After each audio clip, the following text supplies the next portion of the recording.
Hello, so continue po. So here, balik tayo dito.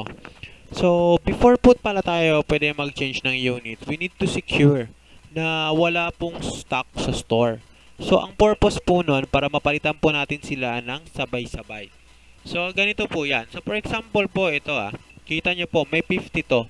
Pieces po siya.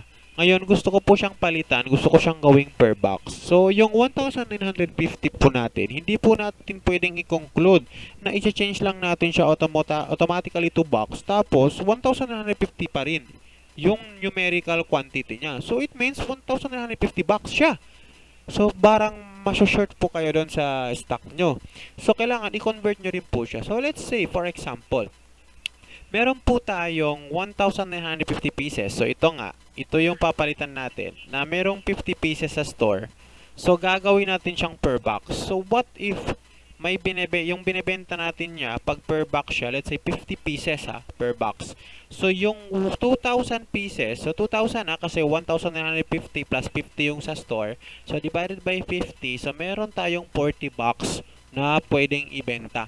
So, ganun po yan siya. Pero, we will not be allowed to change it to box as long as na may laman yung store. So, for example, ito may laman ng store. So, doon ako sa walang laman ng store tulad nito. Okay, click ko. Change ko. Lagay ko box. Yun, na-change. So, kailangan po kasi walang laman. But now, paano to? So, ibabalik na natin tong 50 doon. So, ibabalik natin 50. Change unit. Yan yung purpose. Okay, change unit natin. Okay, yan yung purpose kaya tinanggal lahat. Okay, yun, 0 na siya. 2,000 na to. Ngayon, itong 2,000 na to, pag i-click natin to, then i-change natin to box. So, yung 2,000 pieces, dahil 50 pieces per box, so lalabas lang yan siya ng 40. So, lagay mo na 40. Then, add to warehouse. Yun. Yan, 40 bucks. So, 40 bucks na lang siya. So, yun.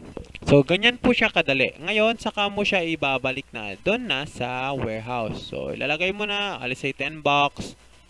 Okay, transfer. Yun. So, may 10 bucks na sa warehouse. And remaining 30 bucks doon sa sa store pala, sorry. So, 10 bucks sa store, 30 bucks sa warehouse. Okay, now, next. So, dito naman po sa ating warehouse. So, what if meron kayong gustong i-return item to supplier kasi nga sabihin natin na may damage or expired na or something else. So, i-click nyo lang po itong red arrow. O, click here to return stock to supplier under sa warehouse. So, pag-click nyo po nito, same situation, lalabas tong input field na to. Ilalagay nyo po kung ilan ang ibabalik nyo. Let's say, ibabalik ko yung 10 bucks. So, ano yung reason? Bakit mo siya ibabalik? Let's say damage. Damage kasi siya Kaya ibabalik namin. So, just return it to supplier. Yan. Successfully return to supplier. So, 20 bucks na lang yung natira. So, ganun lang po siya kadali. And, punta na po tayo sa final part. Final part po is paano na pag i-update natin yung price ng ating product. So, dito po, i-click natin to. Yan. Sa price. So, dito po, pag-click natin sa price, lalabas to. So, ito yung sale price. Ito naman yung supplier price. So, what if mag-change ako ng price tapos ilalagay ko lesser sa supplier price or equal? Kasi 199 din. Tulad nito, supplier price. So, pag-change mo, hindi mo siya ma-change kasi nga wala kang profit. Pag ipaparehas mo sa supplier price, yung presyo ng ibebenta mo. So, kung ipapalitan mo naman siya, let's say, na gagawin mo siyang 201, higher than the supplier price, so you are allowed. So, yan, ma-change mo siya. So, what if naman, yung supplier ko ang nag-change ng price? So, okay, so let's say sabihin natin na nagtaas presyo or nagbawas presyo yung supplier. So, i-check mo to.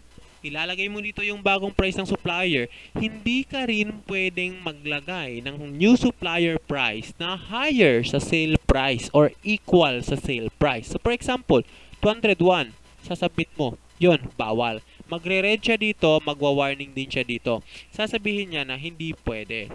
Okay. Next. So, next naman ilalagay natin, let's say na okay, so gagawin ko na lang 198, so nagbawas yung supplier. So okay, pwede yan. So what if gusto mo, let's say na nag-change sa supplier ng price, same sa sale price, tapos yung sale price, gusto mo rin akyatin. So, paakyatin yung presyo. So, madali lang. Check mo to, ilagay mo yung 201 kasi yan nga yung price, 'di ba, na ginilagay ni supplier. Tapos so ikaw magtataas presyo ka. So, lagay mo lang dito, lagay mo 203. Yun. Tapos change mo na. Okay. Diretso na yan. Ayun, 203 na dito, then 201 na dito. So, ganun lang po siya kadali. So, napaka-basic po, napaka-madaling matutunan, napaka-friendly use po ng system natin. So, if you want to have this type of system to manage your business, don't hesitate to email me. So, just check on the description kung paano po ako makontak. Okay, thank you. Have a good night.